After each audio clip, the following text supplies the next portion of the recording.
Welcome to Philosophy 15. I'm Scott Aikin. I'm Robert Talisse. And we're two philosophers talking about philosophy for 15 minutes, unscripted, without a net. We're the authors of Why We Argue and How We Should in second edition with Routledge, and also, more recently, Pragmatism, Pluralism, and the Nature of Philosophy with Routledge. But today we're not talking about anything that we've done together. Sometimes we do stuff on our own. And Rob just wrote a book titled Overdoing Democracy. Why we must put politics in its place. And as I understand, one of the core theses of this book, Rob, is that we need to find things to do together that are not political. But I have a question for you. Isn't everything political? Yes. Yeah. So I think we're done. Bye, Philosophy 15, everybody. Next time. Yeah. So this is one common reaction that people give me to the thesis of the book, which Scott gets right, which is that maybe it sounds paradoxical. If we want to save democracy, if we think democracy is in trouble, as many of us do, if we want to save democracy, one of the things we have to do is find things to do together occasionally, in which politics plays no role. Now, so to save democracy, do less democracy. To do less democracy in the following sense: make space for something else. Okay. So part of the thesis of the book is that what should be non-political arenas, sites, and behaviors have become sites of expressions of our political allegiances. So, do you have an example of that? So sure. Tell me how that works. Our physical spaces, our environments where we do our grocery shopping, what sports we follow, what we do on vacation, whether we feed our pets dry or wet food, what kind of craft beer we drink, are all tied very tightly to our partisan allegiances. That's exactly it. I wouldn't want to eat arugula if Trump voters ate it. Well, it's not only that, if they found out that they ate arugula, it's all over for arugula. So there's that aspect of it. You don't want to be like them. Yeah. But there's this other aspect, which is that insofar as the whole of our physical environments are coded with signals of our partisan allegiances, because we have these attitudes about the people on the other side, it turns out that if you think that the argument about online echo chambers is a serious concern for democracy, well, here's a problem. Our physical environments are echo chambers too, in the following sense. We're more and more likely to interact, in our day-to-day goings-on, only with people who share our political profile. We very rarely find ourselves in physical spaces that are the kinds of spaces where people who are not like us politically are also going to be found. So that's all. So what I mean is, do less democracy. It means you desaturate from our shared lives the partisan coding and signaling. So the thought is that so many of the things that we're doing in terms of where we vote with our dollars, where we eat, where we buy things, turns out has all got this political coding to it. And so even whenever we feel like we're not doing something political, like buying coffee, yep, there is a political edge to it. Now, I guess one question here is, are we equivocating about political? That it's in a political context. We can't help that because we live in a democracy. Right. Or is it a political expression? So in many cases, it is a political expression. Okay. Right? So shopping at Whole Foods or Trader Joe's or driving around in your hybrid only as much as it's necessary for you to drive, rather than your coal rolling pickup truck, sure, wearing your yoga pants rather than your camo. These are all, what your tote bag says. The number of tote bags positively correlates to how liberal you are. The number of tote bags you own. Yeah. So there are all kinds of these interesting little, sort of features of the ways in which every day what might seem like non-overtly political behaviors are signals of our political allegiances. But really all I need for the argument is just that the spaces themselves are segregated along partisan lines, because the thing that looks like it's sufficient to deteriorate at least certain of our democratic capacities is simply the saturation of our everyday unplanned social encounters with signals that ensure that those encounters will occur only among people who are like ourselves. And so back to my original question. Good. Isn't it all political? Good. Right? So it sounds like he was like, yeah, I said it as a joke. Now you said it for real. Yeah. So let's make a distinction. So certainly there's a thesis that one might be advancing by saying everything is political. Yeah. That strikes me as important and true. And that is the thesis that everything is political in the sense that the full explanation of every aspect of human behavior in the contemporary world will involve reference to political institutions, political events, political documents, political parties, politics, government, international relations, so on and so forth, right? So, drinking this cup of coffee is political in that sense. That is that the full explanation of how I got here right now has to in part be referencing Free trade. political, right, good. In a capitalism. And remember, those explanations can also be quite surprising.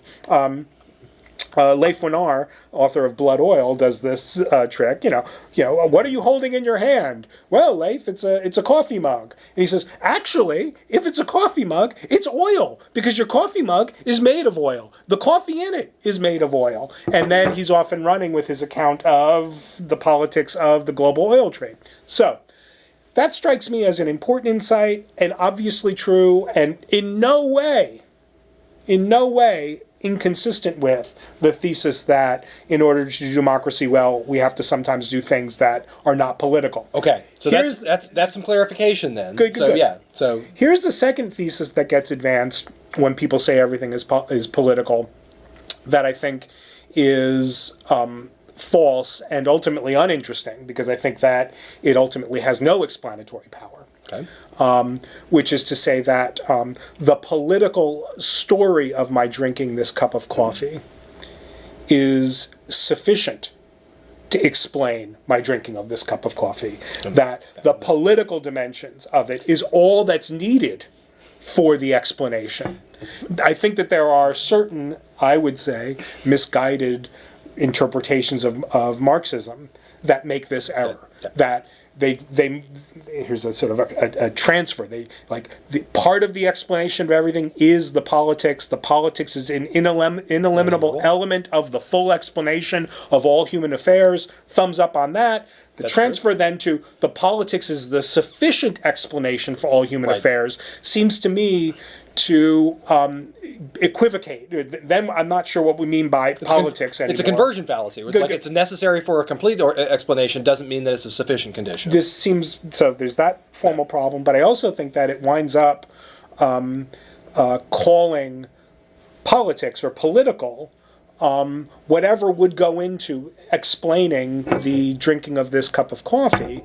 And I think at that point, it's like, well, with a lot of statements of the form, everything is X. We were just, in an earlier episode, we were just talking about the Milesians, right? So these kinds of statements have notorious, everything's politics? Okay, what's politics? Right. And you say, politics is politics. I don't have a contrast class, and so it's not an informative class. So it looks to me like that second way of understanding it's all politics actually looks to me like it looks to me false, but at the very least it's no less controversial than the claim that there are some things that are not political. Okay. So that's a tie there. We've both got more explaining to do. But it also seems to me that there's a conceptual problem. When politics becomes the full explanation of all things, we have nothing left over with which to explain politics. And so it looks to me as why does politics look this way? And you just say, because it's politics? Yeah, well, what does it mean to say that everything is politics? And now, the answer to that question is itself politicking. Right, and now it's no longer theorizing or representing things correctly. Now it's it's saying everything is politics is now a political move? Is it? And again, it's not clear what even that means. When you say everything is politics, is that very statement itself politics, or is that a statement about politics? Right. And when the person says, "Oh no, that's politics too," I say, "Okay, now I don't know what it means." Was that supposed to be a theoretically accurate statement about things? Right. Now I just don't know what it means anymore. Yeah. So yes. Well, let me introduce a way of keeping these two thoughts distinct. Okay. I would say that it's obvious and true and significant and important to remember that everything is political, in the same sense that, with respect to human affairs, everything is biological, everything is sociological, everything is historical. That is that sociology, biology, history, chemistry are going to play a role in the full-bore explanation of all human affairs. Okay. That seems to me right, and these things are non-rivalrous, they're different. I mean, they might overlap and inform each other in various ways. So, everything is political seems to me to be fine. It's like saying everything is biological, and, there's certainly a sense of biological in which that's got to be true too. Biology is part of the explanation of all human things. It is not the sole explanation, and when people do say it's a sole explanation, we call them nasty names. Call them reductionists. Social Darwinists or whatever, right? Okay, good. Contrast that, everything is political, with everything is politics. That seems to me to be just false. Everything is politics. And the thesis here is that in order to perform well as democratic citizens, we sometimes need to do things together that are not politics in that sense. That is, we sometimes need to do things together in which our partisan allegiances, the way that we lean liberal, conservative, is just not part of the story of the collective endeavor. It's just not part of what we're doing. And that's looking the puzzle. at you and saying, "Hey, I'm liberal," would have the same kind of character as, "Hey, I drive a blue car." Right. It's like, who cares? So then the question here is, where are those spaces? Right. What would a space like that look like? Right. And one of the places that at the very least has happened in a handful of times is that folks have said sporting events. Sporting events are a place where it's supposed to transcend these political divides, that we come together in these sporting events. What's the problem with that thought? So the problem is just that, although it used to be the case, and by used to I mean 20 years ago, sporting events, workplaces, extended families were sites where people could be together for some shared objective, under conditions that were politically heterogeneous. In the past 25 years, those very spaces have become increasingly politically homogeneous. So here's just an interesting sort of way to capture the problematic that gets the book going.